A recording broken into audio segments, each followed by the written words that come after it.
ఇటు తిరుగు, ఇటు తిరిగి మాట్లాడితే నాతో మాట్లాడతా పో. ఇంకేదో ఏం ఆడిషన్ చేసావు? ఎక్కడ పోతే ఇప్పుడు ఆడిషన్ చేసింది ఏంటి సినిమా? ఏదో ఉండదు కాదు, ఏదో ఉంటుందో తెలియకుండా ఆడిషన్ చేస్తున్నావా? మాట్లాడు. ఇప్పుడు ఏం డైలాగ్ చెప్పావు? విలేజ్ చెప్పావా, హీరో చెప్పావా? ఇటు చూస్తా చెప్పాలా, అటు చూస్తా.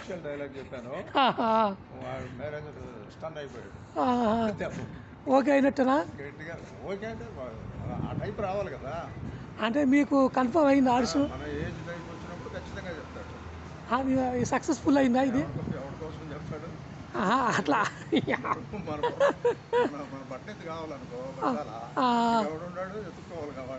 అంతేనంట.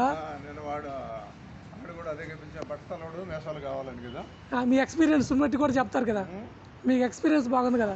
పోలీస్ కమిషనర్ డైలాగ్ చెప్పాను, మళ్ళీ వాడు విలేజ్ ఒకటి చెప్పాను, మురళి సినిమాలో చేశానులే వాడు తిట్టేది అది ఒకటి చెప్పాను, పోలీస్ కమిషనర్ చెప్పాను చెప్పాను. సార్ మళ్ళీ ఇటు తిరుగు, మీ ఎక్స్పీరియన్స్ కూడా చెప్పాలి కదా. ఎక్స్పీరియన్స్ ఎంత ఎక్స్పీరియన్స్ ఉంది మీకు? దాంట్లో 50 మూవీస్ దరిదాపుల్లో ఒక 5-6 రిలీజ్ అవ్వాలి, 40 దాకా రిలీజ్ అయ్యింది. మహేష్ బాబు సినిమాలు 6, బాలకృష్ణ గారి 6, చిరంజీవి గారి 7, పవన్ కళ్యాణి 3, అన్ని పెద్ద హీరోలే. విజయ్ దేవరకొండతో 2, నానితో 1. అది మన ఎక్స్పీరియన్స్. కొంచెం వెనక్కుండు, అది బాగా వస్తా, చెట్లు బాగా వస్తుంది అసలు.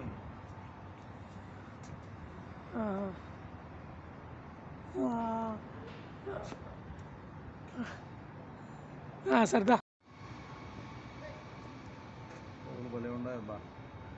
సార్. నమస్తే సార్.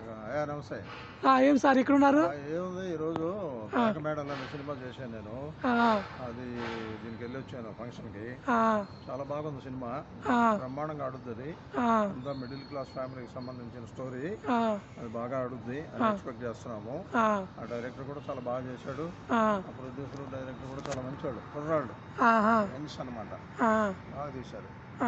సినిమా బాగా వచ్చింది. ఇంకేంటి ఈ మధ్య ఏం సినిమాలు చూశారు? ఈ మధ్య విశ్వంబర్ చేశాను, గేమ్ చేంజర్ చేశాను, మళ్ళీ ఇప్పుడు ఇంకొకటో 2 ఉన్నాయి, ఉప్పు కప్పునమ్మ ఒకటి.